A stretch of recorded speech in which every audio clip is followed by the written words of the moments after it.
E aí pessoal, aqui quem fala é o Guto, sejam bem-vindos a mais um vídeo. Hoje eu vim comentar com vocês o capítulo 35 de Jinx, né? Que pra quem não lembra, ele acaba lá depois que o Jae-kyun bola todo um plano pra fazer o Hisan ver o Kindan numa situação completamente submissa ao Jae-kyun. Ele fica horrorizado com aquela cena e ele vai embora correndo de lá. Só que é um momento onde o Jae-kyun preparou tudo pra que o Kindan não soubesse o que tá acontecendo. Antes da gente falar então sobre o que acontece nesse capítulo, deixa eu te lembrar e te pedir que o like é muito importante nesse vídeo, porque ajuda no engajamento dele. Se você é novo por aqui, se inscreve, ativa as notificações e já me segue lá nas outras redes sociais. Eu sou @gutonu em todas elas, então tudo que eu tô vendo ou assistindo eu costumo comentar por lá. Já me segue e claro, comenta à vontade ao longo do episódio, porque eu vou comentando o que tá acontecendo no capítulo e você tem total liberdade e deve comentar ao longo do vídeo também pra ir concordando, discordando de mim, me dando a sua perspectiva do que tá acontecendo. Então no capítulo 35, a primeira coisa que a gente vê é a situação do Jae-kyun e do Kindan depois que o Hisan foi embora. O Kindan, ele se solta, né? O Jae-kyun tira a mordaça que ele tá usando e ele pergunta se tinha alguém ali, porque ele teve a impressão de escutar a porta bater e óbvio que o Jae-kyun mente, dizendo que não tinha ninguém. O Kindan então pede pra ele tirar aquelas coisas, porque ele tá com olhos, ouvidos, boca tapada. Ele pede pra ele tirar aquilo, ele diz que faz o que o Jae-kyun quiser, só tira aquilo ali que tá muito desconfortável, ruim de respirar. E o Jae-kyun tira, só que ao invés deles continuarem ali, o Jae-kyun simplesmente para no meio de tudo, sem terminar nada, e deixa o Kindan ali, sai sem dar nenhuma explicação. E o Kindan fica lá jogado no sofá sem entender o que tá acontecendo. Afinal de contas, o Jae-kyun nunca fez isso, ele nunca parou o negócio na metade. Então no começo do capítulo a gente vai ver o Hisan e o Kindan indo jantar, almoçar juntos, acho que almoçar. Eles vão a um restaurante juntos, né, porque o Hisan chamou ele porque ele queria conversar. O começo da conversa já é o Hisan confessando que ele tava mentindo, que ele não tem dor nas costas nenhuma e que ele só disse aquilo, só inventou aquilo para poder passar mais tempo com o Kindan. Ele diz inclusive que tava pensando em falar a verdade no próximo encontro deles, né, confessar os sentimentos dele, só que ele imagina que o Kindan iria rejeitar ele, assim como ele sabe que o Kindan tá prestes a fazer agora. O Kindan fica muito pensativo sobre isso, mas ele conta que ele também estava pensando em cancelar as sessões, porque ele notou que a saúde do Jae-kyun parece meio conturbada, ele parece não estar no seu melhor estado físico, então ele quer focar bastante na melhora e nos cuidados do Jae-kyun. Afinal de contas, isso também faz parte do acordo deles. E o Kindan, por mais que o Jae-kyun pareça só ver como parte do acordo do sexo, o Kindan ele se preocupa muito com o bem-estar físico do Jae-kyun. O Kindan ainda pede que ele pegue os presentes de volta, que a maioria deles está até na embalagem ainda, que ele não chegou nem a abrir, e o Hisan naquela situação toda, ele fica sentindo assim, que ele já sabia que aquilo ia acontecer. Ele diz ainda que se o Kindan tivesse dado o mínimo de abertura para ele, ele continuaria tentando investir nisso, tentando conquistar ele, mas não foi o que aconteceu, e ainda mais que o Jae-kyun no meio disso parece tornar as coisas praticamente impossíveis. Ele diz até que tinha medo de colocar a própria vida em risco, o Kindan não entende bem, e aí aqui o Hisan, a ficha dele meio que cai. Como assim? Tipo, então parece que tu não percebeu mesmo. Tipo, tu não percebeu esse tempo todo. Eu tenho quase certeza que o Jae-kyun sente alguma coisa por ti. E aí o Kindan tenta devagar, lentamente absorver aquela informação. Como assim? E tipo, aquilo ele recebe aquilo com um choque muito grande, porque ele definitivamente não tem essa perspectiva, mas o Hisan vai dizer que ele tem percebido isso e que essa situação na qual ele estava fez ele perceber isso. O Kindan ainda foi super gentil quando dispensou ele, né, dizendo que ele vai encontrar alguém, e isso é o gatilho pro Hisan dizer essas coisas, que percebeu que o Jae-kyun gosta dele e que o Jae-kyun não merece ele, de jeito nenhum. Quando eles estão prestes a ir embora, então eles se separam, o Hisan fica pensativo quando tá sozinho.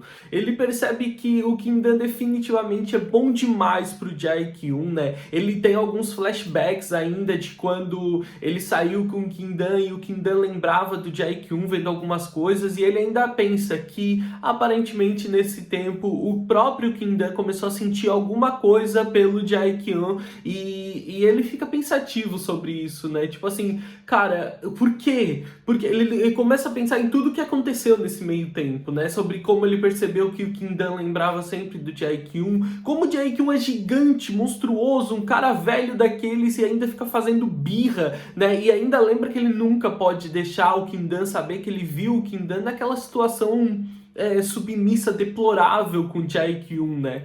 Ele tem certeza que ele quer esconder isso pelo bem-estar do Kim-dan, mas pensando sobre como o Kim-dan se sente também, ele percebe que os dois, eles ainda não entenderam os próprios sentimentos. Mas ele vai embora tentando deixar isso de lado, porque afinal de contas ele tem que se preocupar em encontrar a própria alma gêmea. E aqui, esse momento, né, esse raciocínio do Rei-san sozinho, ele alimenta, né? Ele alimenta não, ele confirma uma das minhas teorias em relação ao Rei-san entrando na história, que ele só veio aqui para servir como um árbitro de todo o relacionamento e sentimentos do Jae-kyun e do Kim-dan. Ele veio tentar passar pra gente uma coisa que apenas o relacionamento, as interações entre os dois nunca iam passar. Porque se não fosse um personagem terceiro vir e dizer pra gente, eles se sentem assim, assim, assado, vocês realmente aceitariam, entenderiam isso apenas pelo que a autora constrói do relacionamento entre os dois? Porque é um relacionamento muito tóxico, confuso,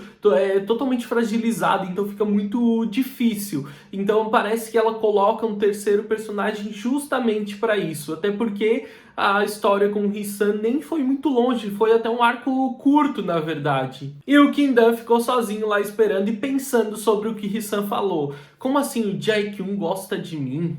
Não, isso parece impossível, mas ele mesmo pensa que mesmo que pareça algo impossível, que ele acredite que seja impossível, aquilo parece mexer com ele, porque por mais que os pensamentos dele não completem essa frase, a gente tem a autora aí representando como se a gente estivesse escutando o coração dele, então parece que pensar nisso mexe muito com ele, mesmo que ele não acredite tanto nessa hipótese. Então a gente vai ver aí um outro núcleo, né, é um espaço de bar, uma tenda, eu sei lá o que é aquilo ali, eu não entendi muito bem, que inclusive a Minhwa fez a maravilha de colocar pra gente um easter egg aqui. A gente vai ver o DJ e o Chan-wook e BJ Alex, né, os dois andando juntos, o DJ carregando o amigo que tá completamente bêbado. Assim, ó, maravilhoso ver aquilo, é muito legal, não sei se vocês perceberam, mas se não perceberam, tá aí pra vocês verem. Eu fiquei muito feliz de ver o DJ de novo, tô muito feliz. Então nesse lugar o Rei-san, ele tá sozinho bebendo, né, afogando as mágoas dele. Quem entra são os outros rapazes da academia, o Yong-gu, né, o nosso Batata,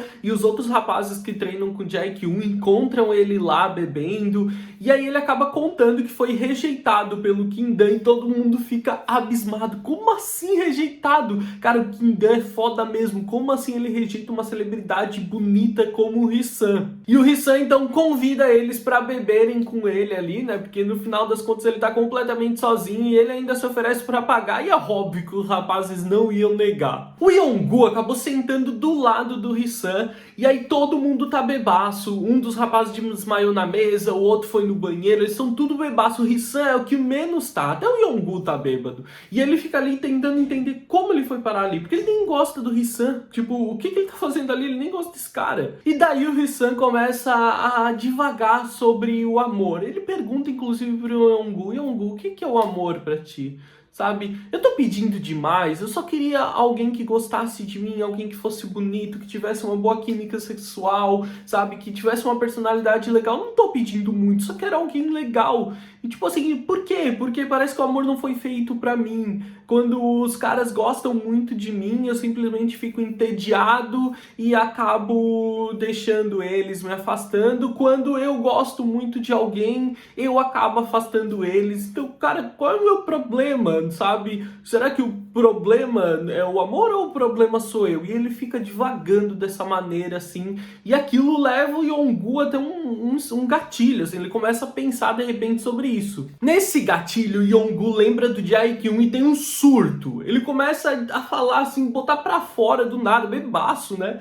E ele fala, cara, Como assim? Não, o amor ele não é só isso. Não tem problema nenhum tu amar alguém porque a pessoa é incrível. Não tem problema nenhum tu achar uma pessoa tão incrível, tão legal que isso desperta o amor em ti. E não tem problema nenhum tu amar alguém que não necessariamente te ame de volta, sabe? Tá tudo bem se tu só gostar da pessoa, e quando tu gosta realmente de alguém, quando tu ama realmente alguém, tu vai ficar feliz simplesmente de ver essa pessoa feliz. O amor é assim, e se não pode ser assim, se o amor não pode ser desse jeito, então é pro Hisan calar a boca, porque senão o próprio Yonggu tá ferrado também. O Hisan percebe que Yonggu também tá passando por um caso de um amor não correspondido pelo jeito, né? Yonggu ainda diz, não me dá muita confiança, eu tô bebaço, não sei nem porque eu tô falando essas coisas, mas ele ainda conclui dizendo que não tem problema tu amar alguém assim, porque a pessoa é incrível, e que o Hisan não devia ficar se colocando pra baixo dessa maneira.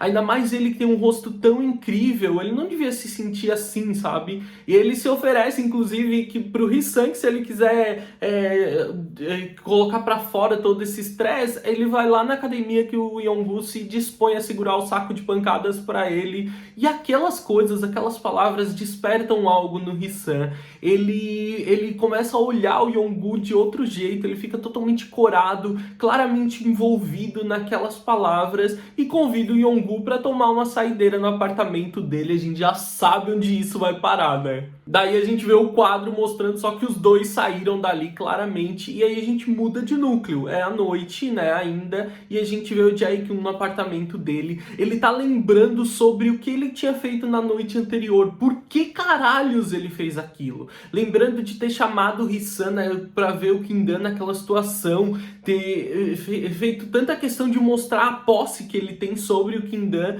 sabe? E lembrando das coisas que ele disse, ele não consegue entender por que caralhos ele tá agindo desse jeito, por que que ele fez uma coisa daquelas, por que no geral ele tem agido tão diferente ultimamente, porque a gente sabe que a maneira como ele age com o Kim-dan em relação ao Kim-dan parece diferente da proposta que ele vinha, que ele agia no começo, da maneira como ele agia no começo. E daí, enquanto ele tá pensando sobre isso, ele recebe uma notificação no celular, é alguém falando sobre uma reportagem sobre ele, que é uma reportagem falando que ele se machucou, né, como lutador, uma reportagem sobre ele como lutador, que ele se machucou e que aparentemente ele não tá nas suas melhores condições físicas no momento, e é uma matéria falando sobre isso, que deixa ele completamente puto com aquela situação.